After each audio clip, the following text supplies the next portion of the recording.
to Horror Hour. We all go a little mad sometimes. We get you. You are going to die tonight. Here's Johnny. Go at me, Damien. It's all for you.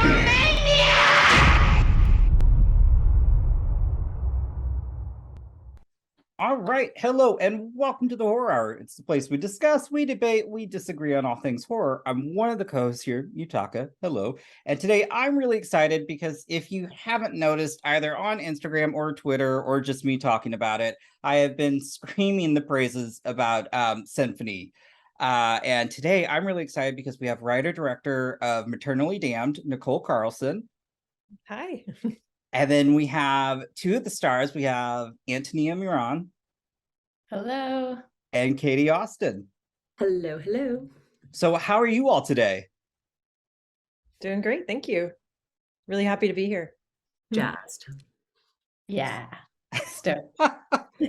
Well, I guess first off, I'll start with Nichole. How did you all become attached to the project?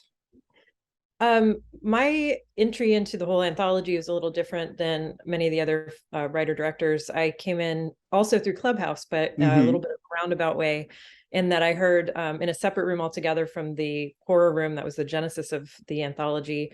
I overheard Jason Ragosta talking randomly in a room saying, "Hey, I'm a San Francisco Bay Area horror filmmaker."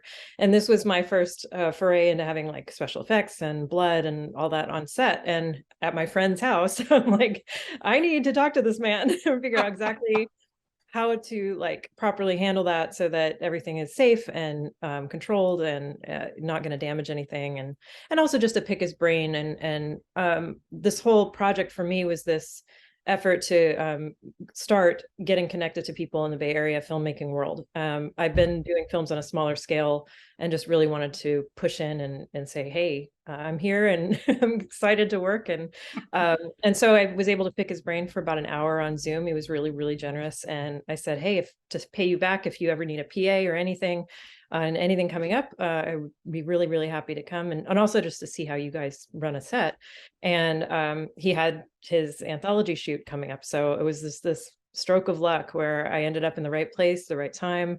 And it was wonderful to be there. That he had an excellent crew and cast, and I got to pick a lot of people's brains and kind of ran around like a maniac, just, excited to be there. It was also an overnight shoot. So it was like, if I calm down at all, I'm going to crash. So just keep moving. And in doing that, I got the attention of the executive producers who happened to be there on set and mentioned that I had just done a fundraiser on Indiegogo for this film, and I didn't know what I'd done to myself because it was my first time directing it at this scale, and I had a love scene and 2 births, and they're like, yeah. Please send us that script. So yeah, sorry to go on and on, but yes, I was extraordinarily excited about just being in the right.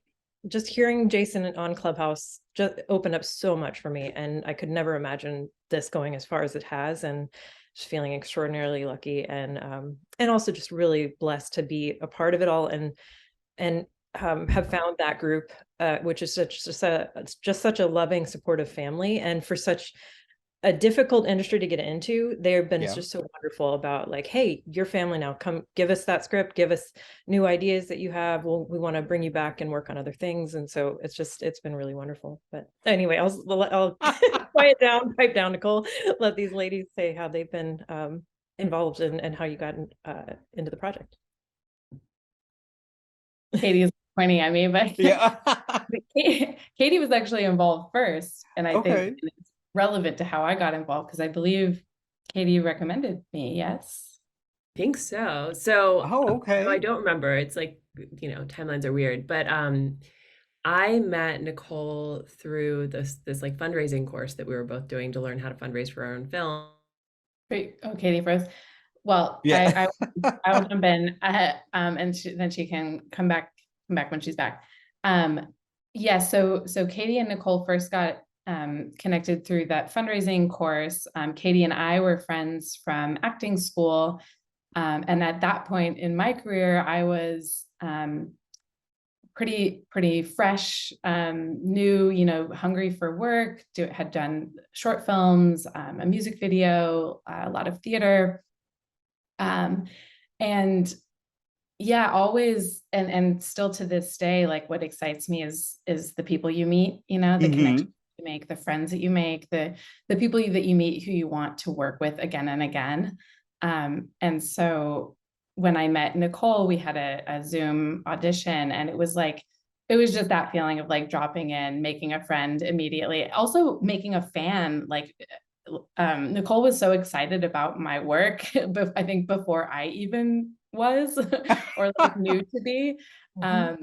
You know, I was sort of still at that point of like, am I good? Like, is this good? Is this any good at all? Just to interrupt, it wasn't just Katie. It was everyone in the San Francisco acting community that I had spoken with that had any contact with you. They were like, yes, yes. And so I was like, this feels really, really right. And I knew that on that first call. So sorry to interrupt, but it's totally. not, Thank you. not just me, not just Katie. It was like Brian and, you know, everybody I spoke with. So thank you for saying that. Yeah. I mean, I think any artist can relate to this. Like you want your work to have like wide impact for sure.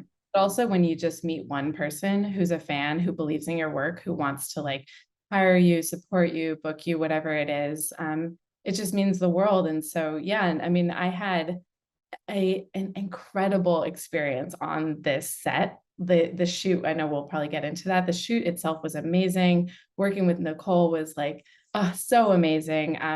And I didn't even know that it was going to be part of the anthology, you know, when I accepted the role. And so it ended up being also my first feature. So yeah, just so much exciting has come out of it. But it really started with just being excited about this relationship.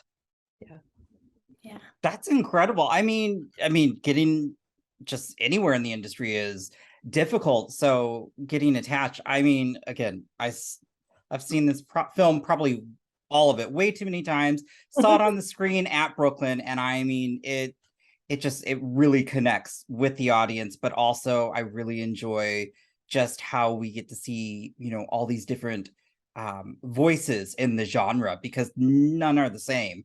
And so I really enjoyed that. And so I guess what I'd like to know is what attracted you to the role. Oh yeah. I love playing characters who are going through some shit. Can I swear? Oh yeah, absolutely. I love playing characters who maybe, you know, if you caught them on a different day, they would be, you know, straightforward, have their shit together, but like we are catching them at a moment when like all hell is breaking loose and they are falling apart.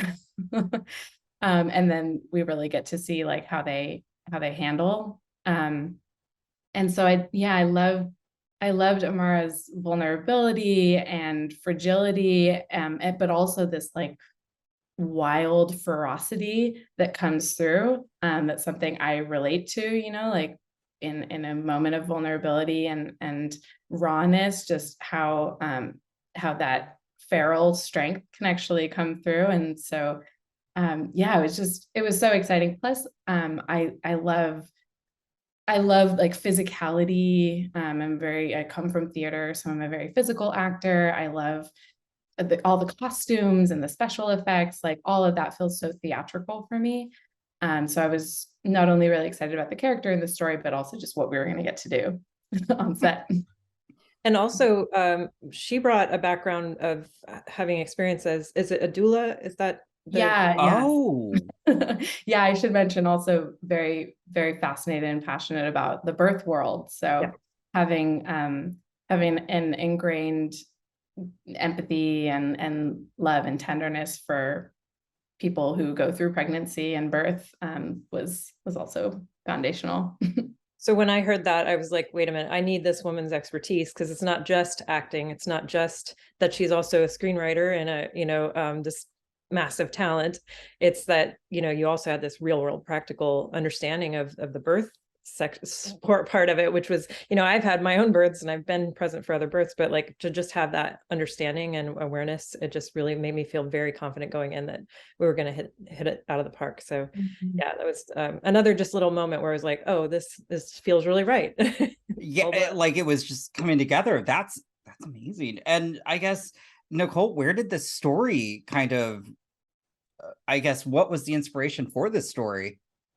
Well, I had the idea when I was pregnant, with my daughter, who is 19 now. So it's been kind of a while rattling around in my head. And I couldn't quite figure out, I mean, I had this idea, this very general idea of that as like a body horror kind of situation, because as a first-time mom, I was extraordinarily nervous, and you have all these like alien feelings happening. My mom wasn't in the area, so I didn't have like a guiding female figure, and I was just kind of going through it. And at the same time, I was also making films and working on writing and honing my craft. And my friends and I were all trying to brainstorm about horror films because we all loved horror, but it was like, what was like a personal thing, like it really hit us hard as something that was like really scary to go through. And pregnancy was the one that, for me, it was like, at the time, there are not that many films that I could think of that really hit that, that on the head.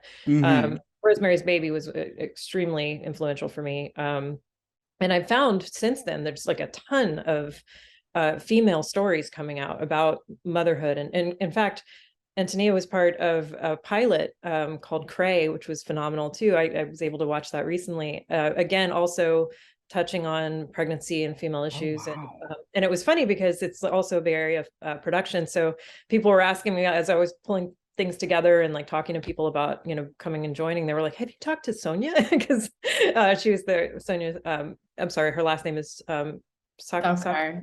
Yeah. She's phenomenal also. And but that was like a comedy and very different vibe, but it was really cool that we had this simultaneous like vibe of like getting women's stories out there, and not the traditional like, oh, it has to be just like this and told just like this. It's like, no, there are a lot of complex emotions that go into being a mom. And yeah, so it was really cool that it just felt like universe conspiring to to get these stories out there. And I'm also just really excited to have these women in my creative circle, Katie as well. Like they're both, extreme powerhouse creatives. Like I love just getting together and chit chatting and seeing what comes out, because they're super, super inspiring. So what I'd love to know, because obviously it's foreign to me, and I would even say that as just a queer man, like that's never, I shouldn't say that's not never going to be in my future, but I to be able I as a viewer watching that, though, you all put me through hell. Like that was, I mean, sure, at the end, I would say Amara seemed happy, but like the emotions, and then just like, as you said, the physicality, and then the body horror, like how was that on set, I guess, shooting that? I'll start with you, Anthony, like as your character, because I found it very fascinating, but it was haunting. It's a great word for me. You're welcome. Really, really fast. So sorry, Katie, her internet went out, and she's having trouble. So I'll just keep an eye on my text. Sorry to look at my phone. Yeah, no, and if she pops up, I'll invite her in. So awesome. Sorry, Chandra. Yeah, and so real quick, touching on the point that Nichole was just making. So for me, I was within one summer doing this like pregnancy-based horror film, and then later in the summer, doing this dark comedy where I'm newly postpartum and experiencing like severe postpartum depression. So, people in my life, like at that time, were like, what's going on? Like, we got this like young mom thing going on. Like, can we expect babies in your future? Are you like turned off altogether from babies? And I'm like, I don't know. I mean, it's just, it's the acting, it's the casting right now, you know, and I love like playing the young mom role. I think like there's so much horror and comedy and everything under the sun that goes into that role and that life experience. But it's not something that I've personally experienced yet, you know, apart from being a doula and being in the room for birth and then and babies and young moms and stuff. So as far as being on set, what it was like on set, I have kind of a bad habit of of like throwing my whole like body and soul and being into my roles, which I say it's a bad habit just because I end up often feeling very drained and sort of like hurting myself a little bit. So I was definitely like going very method with it, like moving around as a pregnant woman, and not, you know, not like a healthy pregnant woman, like a pregnant woman who has some complications. So I was like embodying that physicality all weekend long, whether I was wearing the belly or not, I was just sort of in it. And it helped me though feel like I was in that atmosphere of just, yeah, the darkness and the uncertainty and that, yeah, just the freakish confusion that Amara is experiencing, like inside and out. I like doing that in my roles and on set, because then, you know, even when we're on a break or in between scenes or whatever, like I'm not losing the thread of what we're like. There's still sort of like this alternate reality that I'm like tapped into. Wow. So yeah, I mean, that's just my experience as an actor. It's very like all encompassing and kind of spiritual. That's I have to fascinating. compliment you as being also an incredible technician, because I don't know if it's because you stay in that mindset for so long, but I'd give a small adjustment and she was there immediately. And you know, I would love to write something where we have a lot more time to play. And I have that in the back of my mind, because I want to just let Antonia like go into it and have multiple takes, because this was so compact. Like our schedule was like incredibly tight, and we had so many location changes. And so it was just, yeah, it was really rough. So, but we would not have finished it had Antonia not been so on point. It was incredible. So thank you again. But also like having that balance, like it could just have gotten off, you know, into like a robotic sort of thing, and it never, ever did. I always felt like she was so present emotionally. So thank you. Yeah,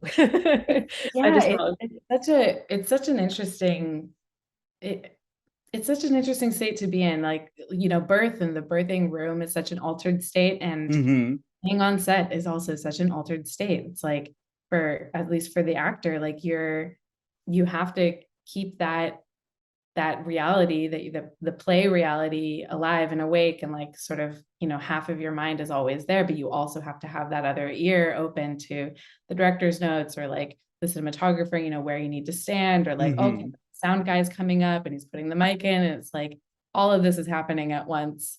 And yeah, you just kind of have to be very focused and also open to the creativity. So to follow, okay, I have another question, but before so I am always very curious into when people kind of become like really dive into their role, especially like again with genre or anything. What do you do to kind of pull yourself back out of that then? Or at least in a sense, decompress? Yeah, for me, again, this is maybe a bad habit. Like, you know, I'm sure some people would be like, don't do that. But I kind of just go all in for the time that I am needed. And like, I use all of my fuel, and then I create a buffer at the back end, you know, so that after the weekend I have a day or two off and I'm just relaxing by a pool or lying around or getting a massage or something. Because I know that's what's important for me, is like all in, and then I take myself. And of course, you know, I'm eating and sitting down and resting like throughout the shoot also as I need to. Like there's a certain amount that you have to keep the creature, the body like functioning, you know. But I'm just so willing to like lay myself down for the craft and the role and the story, and then take care of Antonia afterward. Well, I mean, and that's, you know, again, that's most important that you do that afterwards. And again, you turned out like such a you know, at times it was a gut-wrenching performance, but but also horrifying. And then I guess technically at the end, I guess Amara was happy. I'm not sure how, like, I wasn't sure how to interpret that, because I go maybe or maybe not. I mean, I loved that shot though at the end. That was probably one of my favorite, because I'm like, it's kind of devious too. Yeah, from my perspective as the writer and director, I was thinking I wanted to cease the torture of this poor character and give her some sort of reward of power. Okay. And also, yeah, like exploring female power is another interest of mine in storytelling. So, you know, we saw this thing kind of tearing her body apart throughout her pregnancy, and we were wondering, okay, when does this woman get a break? You know, and so in the end, you know, I felt like the connection also between her and her baby was was something that she wouldn't lose. And I love that. And so between those two things, yes, the power and then the yeah, I mean, she was headed into this like, oh God, am I going to survive this? Is my child going to survive this? And now at the end, she doesn't have to worry about that anymore. And so it's this new, she's seeing the world with new eyes and seeing all the things that she has at her fingertips now. So yes, hopefully a big reward. And I mean, I should preface, we were already going to talk spoilers anyways, folks. But yeah, no, that was one of my, I found myself keep questioning that, but I love the idea to hear that, you know, well, one, I should say, I'm happy that we're also seeing more film, or we're seeing stronger roles for women, which makes me very excited, because the playing field has been, well, let me put it this way. The playing field has been somewhat stale at times. And so I'm always excited to see when we're getting change. And I think right now we need it more than ever too, especially with this topic. So I was very happy just to see this. But you know, it's nice to hear that maybe that she kind of had that, I guess, respite, and you know, now has this whole new, you know, I wouldn't say superpower, but something that can maybe carry her through life. Yeah. Can I just also jump in and say, yes, more strong female roles, and also strong female writers and directors like Nichole, you know, and cinematographers and set designers and all the things. Like I get just giddy when I'm on set with women who are behind the camera also running things and calling the shots. Like, yeah. There, you know, I always find it very fascinating, because there's just this wealth of stories and talent out there that I just feel is very just it's untapped resources, because I want to see more from behind the camera, because I think that also translates, because I will say, as somebody as a, you know, queer Asian in the Midwest, I never really felt represented on the screen for a very long time. And so I, you know, I very much understand that, and I love seeing that we're getting that though, because y'all have been killing it though. Like there's been some incredible just additional talent from behind the scenes that has been like, my eyes have been open. I like, let me put it this way, last year's big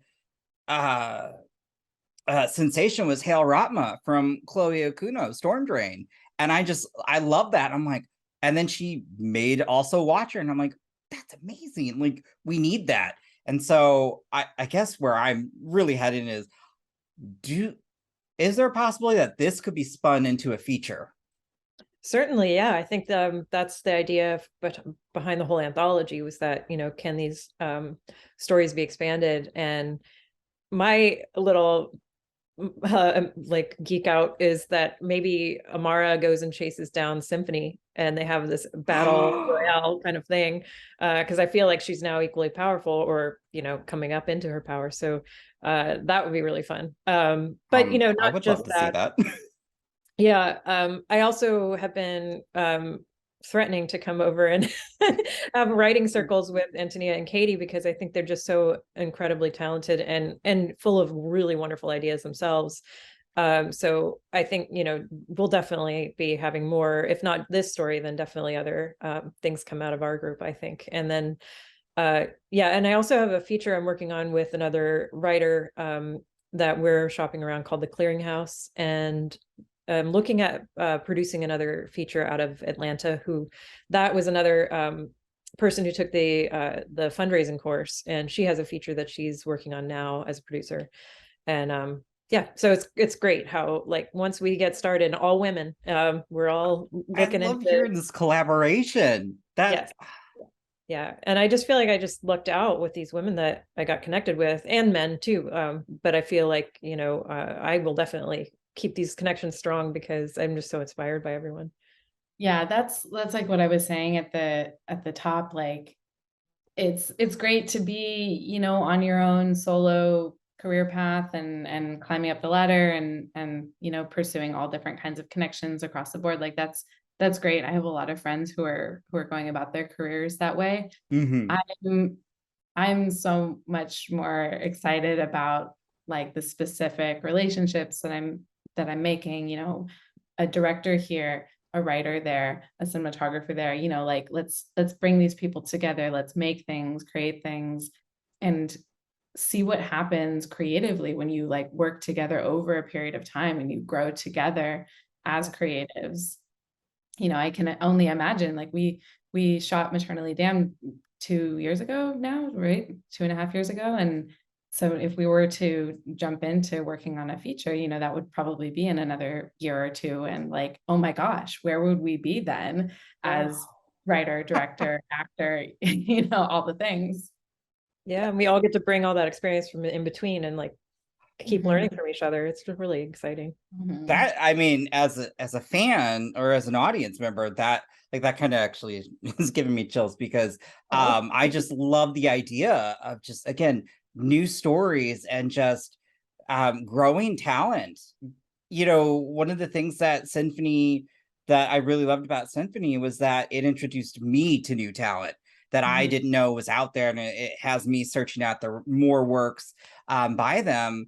But I think it's also, I will say, as I spoke with Mark this morning and with Jason as well, you know, that was probably only my third in-person interview was with you all in this restaurant and all of you. And it felt like a family and so warm and welcoming. And it was just amazing to see just how much like I don't know how to explain it. It was just one of the most unique experiences to see that from just outside looking in. We all just feel extraordinarily lucky, not only to have been a part of all of this, but to have found each other. And anytime we see each other, like I'm like staring at Antonia going, oh, I love you. But like anybody involved in this, the other filmmakers, like we just have such a love for each other, because like this was hard to like, you know, get this all, you know, thrown together quickly and make it still be something we can be really proud of. And yeah, we've got family for life in that group. It's pretty awesome. So yeah. And also, I think you did a really wonderful job. You could have not said anything about how many times, and it wouldn't have been at all apparent. You're very professional. Oh, I was so nervous. I'm still nervous. Like shirt game on point, always. Oh. I love your game. I mean, you can't go to a horror festival and not have some type of horror shirt, I guess. But the one with Wendy from The Shining all over. I'm like, oh my God, he's so awesome. I forgot who I was speaking with, but it was kind of like a horror moment too, in that when we were sitting there, I was like, oh, how'd this all come about? And somebody had mentioned Seb, and they looked up. I go, oh shit, he's right behind me, isn't he? I was just like, I'm like, oh, that wasn't planned, but I was like, I love that. And I think it's great that you all just got this opportunity. Yeah. And the other thing is, I meant to ask too, did you know how the song was going to work in your in Maternally Damned? Yeah, so I had the script fully written and then was fundraising and going into pre-production when all of this kind of kicked off being included in the anthology. So there were a few little really tiny tweaks, like adding the song, but there was already that scene. There's a date scene where Mara meets this mysterious man, and it worked perfectly. It was like, oh yeah, jazz in the background of this like meeting. It's perfect. And then the other kind of a big change was the ending, whether or not the baby survives, which was very interesting.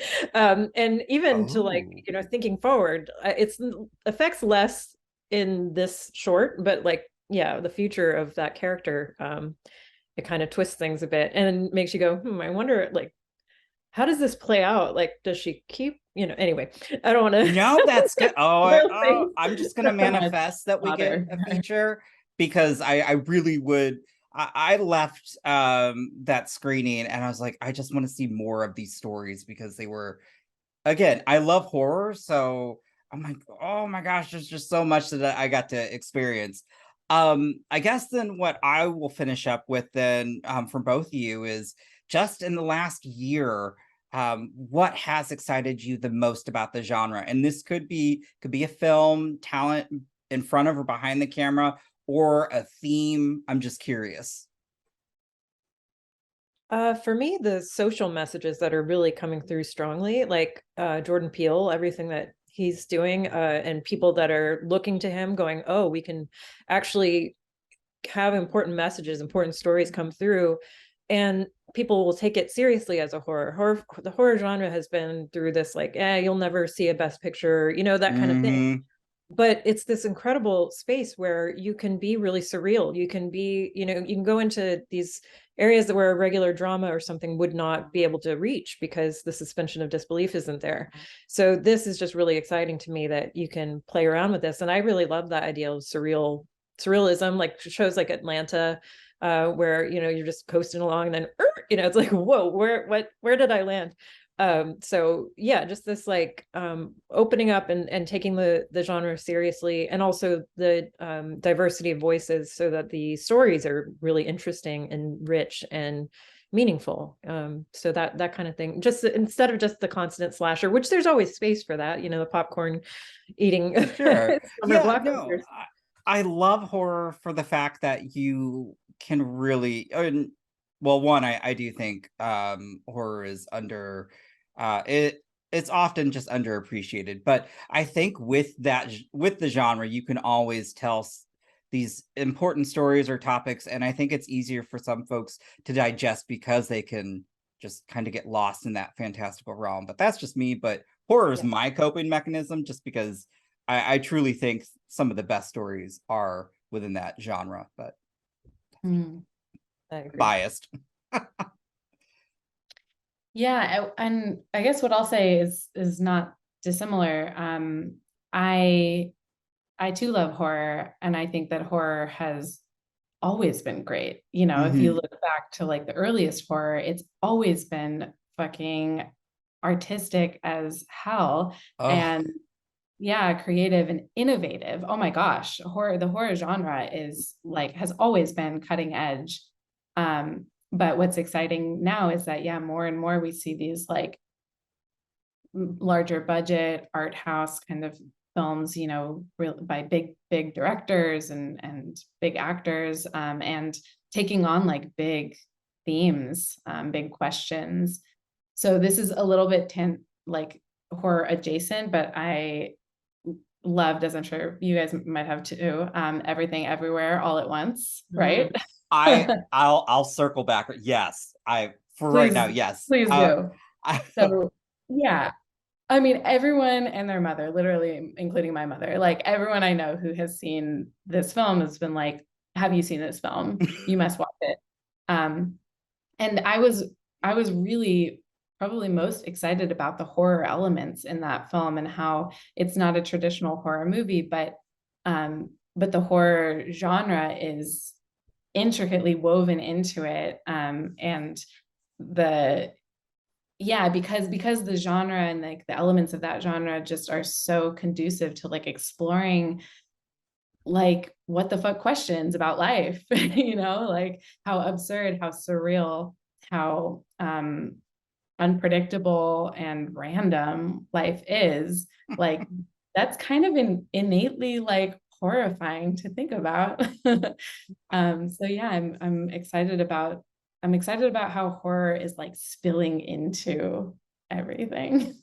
I love that. And I will say I went to a press screening, one of the first ones, and they're like, you can bring guests. I'm like, okay, I'll bring my dad. And it was very I would also say it was surreal because as we're watching this film, I find myself relating to the daughter. My dad is easily relating to Evelyn, and it was crazy because he is crying during this film. And I'm like, oh God. I was like, well, if he cries, I can't. It's like this Asian, this is like a cultural thing. I'm like, I have to be strong. I'm going to pretend like I don't see him crying, but I know he is. And I was just like, oh my God, this is a moment because it's a wonderful film. And it just, I loved it so much. And he'll be like, it was okay. I go, okay, sure, Dad, it was okay. I was like, you were bald. Okay, all right. It's a pass, but it was very interesting because we both related to different characters, and I could just, for once, I was like, I see myself, and I think my dad just saw his relationship with his parents, and it was just that whole thing. But I will easily agree that there are certain parts of that where I feel definitely horror, the genre was just, oh my God, that film is something.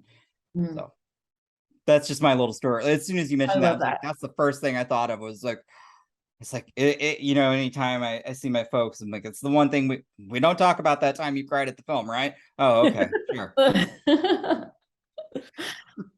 I cried too. It's I wanted to, but I was like, I gotta keep strong now. I was like, because if he didn't, I probably would have been sobbing. It was a very just incredible film.